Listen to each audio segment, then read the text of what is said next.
This edition of The Accidental Author features a 6-part multimedia series covering the nuts and bolts and heart and soul of authoring a novel. These 7-minute segments are taken from an hour-long one-on-one interview originally broadcast on WESU-FM in Connecticut. The Business Buzz.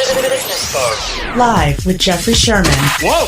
What's going on here? From WESU 88.1 FM, Middletown. We have a special guest on the Business Buzz today. We have Tom Avitabile, a leading author, fictional author.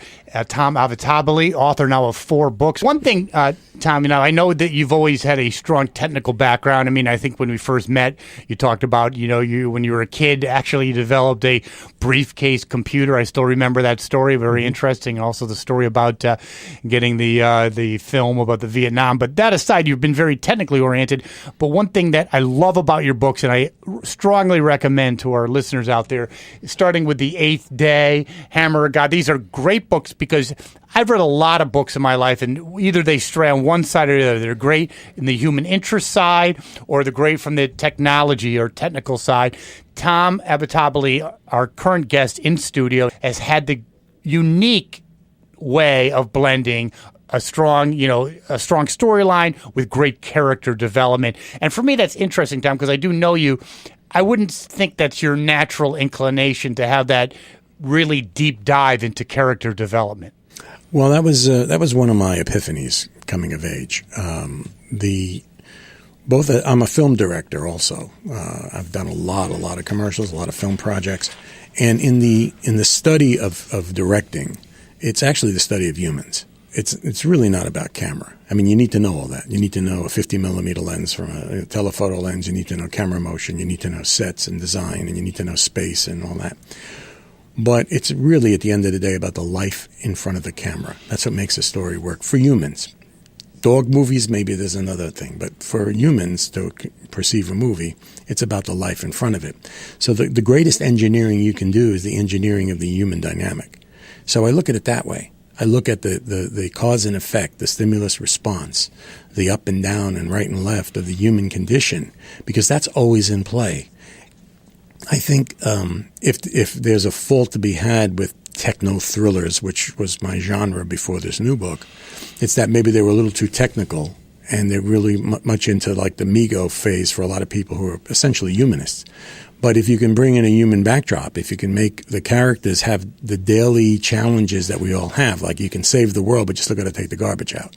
You can be on the stage with the President of the United States in 1 minute, and you can come home and your kids think you're a schmuck. Mm-hmm. These are things that are touch points for the average reader because, we don't write about mundane stuff. We don't write about, I got up in the morning and my shoes were by the bed. Then I got up and I opened the door and I went downstairs and I made coffee. That's not a book. Okay? It starts off when I got up in the morning and everything outside my window disappeared. Now I got a story. Now let's talk about, your current book. I want to talk about your previous books, but your current book, which is, by the way, has gotten, for our listeners out there, great reviews. In fact, I'll read you one of the more recent reviews. We have John Lescarat. I think I'm No, John and I have a joke about this. He wants me to change my name from Avitabile to Smith. or Johnny Gunn or something. It's a scrawl. I would have no idea. There you go.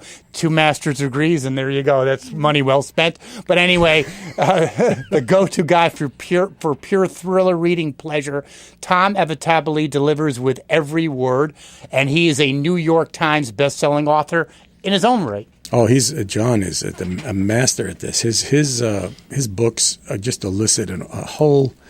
You're totally immersed in this character. He made, again, we talked about the human condition, okay? Some of the things that go on in this book are inhuman, but the guy he picked was a guy was a bartender, then he failed at this job, he failed at another job, now he's an investigator. And all that comes together in this wonderful kind of melange of human experiences. And then all of a sudden the guy pulls out something really great and you're cheering with him. He really captures character. Isn't that one of the keys to character development? And you can become it could become stereotypical, it could become overdone, but doesn't everyone have a natural inclination to root for the hero? Maybe someone that's had a couple blows but has a situation that can make or break them. Well, do you use that in your writing? Well, that was Rocky, right? Yeah. Well, I don't use it I don't reach on the shelf for that. But I mean, the dynamic has to be, in order for there to be a great win, there has to be preceded by a great loss, okay? Or at least a draw. So if you make a character that's right all the time and always winning and never stumbles, it becomes kind of like a comic book. It's pretty boring, yes. Yeah, it becomes a comic book. Superman was that way, okay? You watched it because the guy flew, but if you really listen to the story, you're not going anywhere. Nothing changed. Except when kryptonite came in, right? Then they needed kryptonite. They needed to give him a weakness because it got boring, okay? Well, it's the same thing. You have to mix in some kryptonite in all your characters. There has to be human foibles. There has to be these failings, these shortcomings. And as I know and you know, and I believe anybody who's alive knows, the hardest things to overcome isn't the enemy, isn't the ticking bomb, it isn't the world evil or anything like that. It's your own predilections. It's the devil's inside. It's the demons inside. That's why a lot of literature and a lot of the famous books they deal with the demons within people, usually expressed by alcoholism or drug abuse. But you get to the polarity of the human condition. You go from the worst to the worst that those things bring out to then when something good happens, you're cheering. And I think it's an important balance that there has to be failings in a main character that they overcome. When a character overcomes their own, they win bigger than when they overcome the plot. So you've got to kind of keep those on parallel tracks. Otherwise, it's not interesting anymore. You don't care about this person. And the main thing, I think any teacher in the school who teaches literature will say, I didn't care about the character. You didn't make me care about the character. Well, that's an important aspect. You've got to care about the people. Otherwise, you don't pick up the book. You say, Next time on The Accidental Author. Okay, it stinks, but it's great because I've put something down on paper. Nothing is better than writing. And if you find that to be the case, you're a writer. If you say, I hate look, I never finished a composition in school. I do 8,000 words on a Saturday. I do 3,000 words on a weekday. I get up an hour early. I go to bed an hour later. I work during lunch. When you got to write, you got to write. Yeah, but isn't it all... That's next time on The Accidental Author.